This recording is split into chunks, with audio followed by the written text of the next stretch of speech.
Welcome back. We're looking into the volatile world of private credit and how new AI algorithms might be fueling the next major market downturn.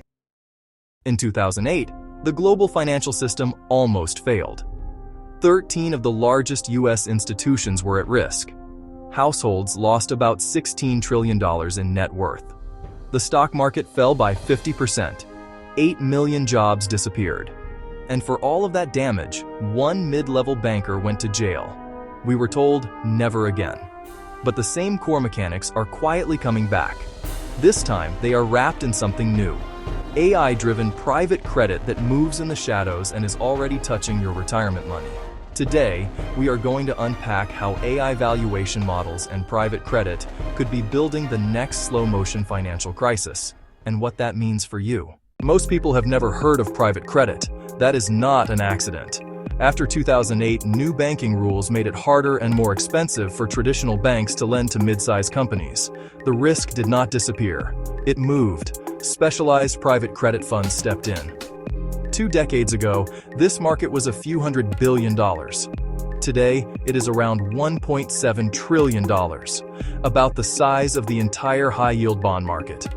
Pension funds and institutional investors have quietly put roughly 5 to 15% of their assets into private credit. And regulators have opened the door for 401k plans to follow. Here is the problem. These loans do not trade on public markets. There is no transparent price. So funds lean heavily on proprietary AI-driven models to decide what these loans are worth. On paper, the process looks sophisticated. AI models ingest company financials, economic indicators, and industry data. They output clean valuations and smooth performance charts. But almost everything that matters is hidden. No one outside the firm can see the training data. No one can see the assumptions baked into the model. No one can see how the algorithm treats stressed borrowers or edge cases. From an AI governance standpoint, this is the opposite of what frameworks like the NIST AI Risk Management Framework expect for high-stakes systems. We have low transparency, limited validation in real stress conditions, and almost no clear accountability when the model is wrong. In practice, these black box valuations can turn real financial distress into a stable number on a quarterly report. We are already seeing cracks. One major private credit player, Blue Owl Capital, recently locked investors out of a fund that was supposed to allow regular withdrawals. Overextended on debt, they were forced into a multi-billion-dollar loan sale and halted redemptions. The stock dropped more than 30%, almost instantly. Analysts called it a canary in the coal mine and warned that the private markets bubble is finally starting to deflate. At the same time, data from big players shows deeper stress. Roughly 1 in 6 private credit borrowers cannot generate enough cash to cover interest payments. A majority now have negative free cash flow. Yet many of these loans are still treated as performing because of a simple trick called payment in kind, rolling unpaid interest into the balance instead of calling it a default. To an AI model that is not designed to see through that structure, it looks fine.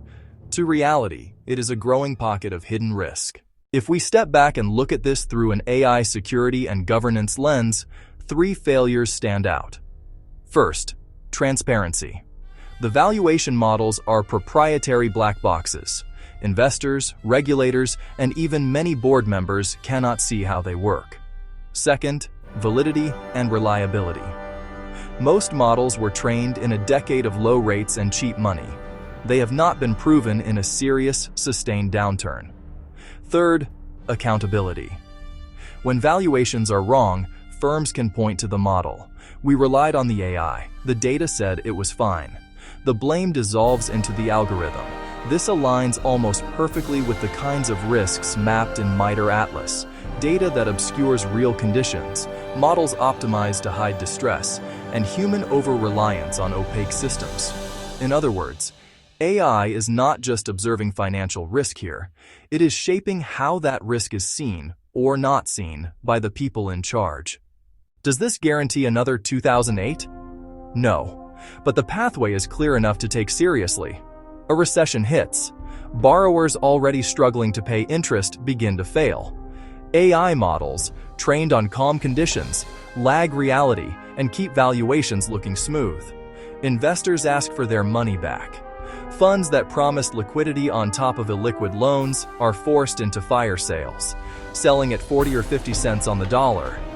Banks that lent hundreds of billions to these funds suddenly doubt the collateral valued by the same opaque AI models. They pull credit lines to protect themselves, which accelerates the stress. The result is a risk waterfall, from private credit into pension funds, into banks, and finally into public markets and the broader economy. You cannot control how Wall Street designs these systems, but you can change how you look at them. Start with your own accounts, 401k, IRA, pension summary. Do not stop at the fund name. Open the details and read what is inside. Ask 4 simple questions. Who created this risk? Who packaged it and marketed it as safe income? Who sold it to you? And who is actually holding it right now if things go wrong? If you cannot answer those questions, you are trusting an opaque chain of AI models, intermediaries, and incentives by default. Sovereignty, in this context, is not about predicting markets. It is about seeing the system clearly enough to make your own decisions instead of being carried along by someone else's model. I'm Bobby, and this is Security of AI. Thanks for watching. Please like, subscribe, and comment below.